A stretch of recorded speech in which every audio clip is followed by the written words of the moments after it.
டே மவனே வா விளையாட போலாம். No daddy, mid time exam வருது. I want to study. நீங்க போய் விளையாண்டு வாங்க. சரி நீ படிப்பா, நீ படி. என்ன நம்ம பையன் ரொம்ப நேரமா யார்கிட்ட பேசிட்டு இருக்கானே? ஒரு வேளை ஏதோ லவ் பண்றானோ? அது சரி, நம்ம புள்ள நம்மள மாதிரி தான் இருக்கும். சரி போய் கேட்போம் அவன்கிட்ட. அப்புறம் சந்தோஷ் குட்டி, யார் அந்த பொண்ணு? இதெல்லாம் ரொம்ப சர்வ சாதாரண தம்பி. இதெல்லாம் இந்த வயசுல எல்லாருக்குமே நடக்கிறது தான். சரியா? நீ அப்பா கிட்ட ஒரு ஃப்ரெண்டு மாதிரி பழகு. ஓகேவா? சொல்லு, யார் அந்த பொண்ணு? சே அப்படிலாம் இல்லை டாடி. என் ஃப்ரெண்டு கணேஷ். குவார்டர்லி எக்ஸாம் வருது இல்லை, அதனால என்ன போர்ஷன் டிஸ்கஸ் பண்ணிட்டு இருந்தோம். ஓஹோ, கணேஷா?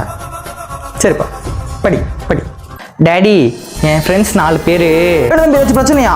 சண்டையா? ஒன்றும் பிரச்சனை இல்லை. அப்பா கிட்ட சொல்லிட்டல, நான் பார்த்துறேன். ஒரு நிமிஷம். ஹலோ மச்சான், அடே எங்கே இருக்க?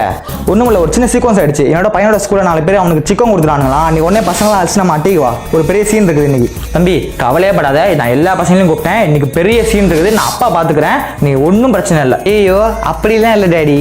என் ஃப்ரெண்ட்ஸ் 4 பேர் நம்ம வீட்டுக்கு வராங்களாம். நாளைக்கு எங்களுக்கு மேக்ஸ் எக்ஸாம் இருக்கு. எங்களுக்கு சொல்லி தரீங்களா?